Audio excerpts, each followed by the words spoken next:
6 மணில 7 மணி ஒரே நாட்டு மாட்டாராக உட்காந்து குளிக்க கூட முடியாது. தண்ணி ஷவர்ல ஊற்றி நான் குடிச்சிட்டு ஓடுனேன் சார்.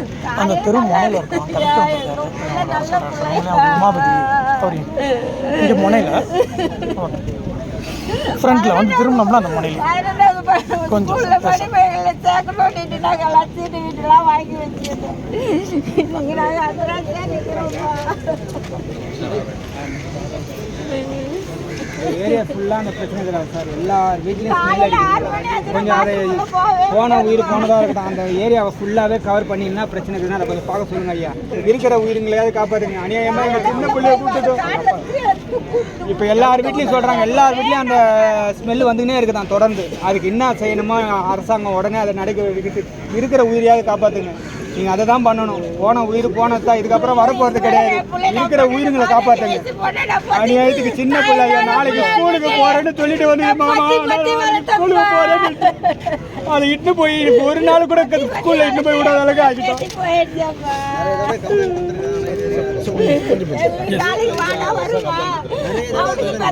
5 வருஷமா கம்ப்ளைண்ட் கொடுக்குறாங்க சார். 5 வருஷமா கம்ப்ளைண்ட் கொடுத்து எதுவுமே அரசாங்கம் முடிவு எடுக்கல.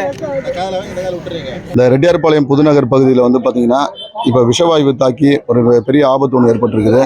இதற்கான காரணமாக நாங்கள் பார்க்குறது வந்து பார்த்திங்கன்னா இந்த ரெட்டியார்பாளையம் சுற்றியுள்ள எல்லா பகுதியோட கழிவுநீர் எல்லாமே வந்து பார்த்திங்கன்னா சுத்திகரிப்பு நிலையம் இங்கே ஒன்று ஏற்படுத்தி கொடுத்துருக்குறாங்க. இந்த கனகநேரி பகுதியில் இந்த சுத்திகரிப்பு நிலையத்துக்கு போகிற மெயின் அதாவது வழியே வந்து பார்த்திங்கன்னா இந்த ரெட்டியார்பாளையம் புதுநகர் பகுதி தான் ஏற்படுத்தி கொடுத்துருக்குறாங்க.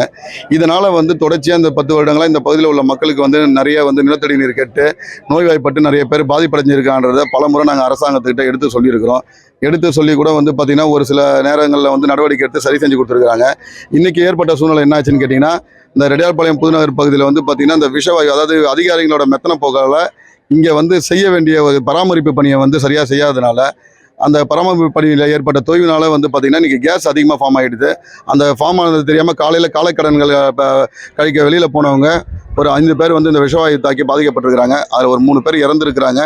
2 பேர் வந்து கவலைக்கிடமான தொடர் சிகிச்சையில் இருக்கிறாங்க. எங்கள் பகுதியோட கோரிக்கையாக நாங்கள் நினைக்கிறது வந்து பார்த்திங்கன்னா இந்த சுத்திகரிப்பு நிலையத்துக்கு போகிற மெயின் குழாய் இந்த பக்கம் போகிறதுனால அதோட ஏர் வெளியில் போகிறதுக்கு எங்களுக்கு ஏர் வெண்ட் ஏற்படுத்தி தரணும் பலமுறை அதிகாரிகள்கிட்ட நாங்கள் கோரிக்கை வச்சுருக்கிறோம். அந்த ஏர் வெண்ட் இல்லாதனால கேஸ் அதிகபட்சமாக ஃபார்ம் ஆகி இந்த ஊர் தான் பாதிக்கப்படுது. இதனால் தண்ணீர் பாதிக்கப்படுது, உடல்நிலை பாதிக்கப்படுது, கண்ணீரிச்சல், இது மாதிரி நிறைய நோய்கள் ஏற்பட்டு இருக்குது. உடல் உபாதைகள் அதிகமாக ஏற்பட்டிருக்கிறது இந்த பகுதி தான். இந்த சுத்திகரிப்பு நிலையத்தால் அதிக உயிர் அதாவது பாதிப்பும் உடல்நல பாதிப்பும் இங்கே தான் ஏற்பட்டிருக்குது. அதை உடனடியாக அந்த சுத்திகரிப்பு நிலையத்தை வேறு எங்கேயாவது மாற்றி வைக்கணுன்றது எங்களோட கோரிக்கை. இன்னும் வந்து பார்த்திங்கன்னா இந்த ஏர் வெண்ட்டுன்றது முதல்ல பண்ணி கொடுத்தாக்கா இந்த கேஸ் ஃபார்ம் ஆகிறது நிறுத்துன்றது, அதேமாதிரி தொடர் சுத்திகரிப்பு பணியை இங்கே செய்யணுன்றதை எங்களோட கோரிக்கையை நாங்கள் வைக்கிறோம்.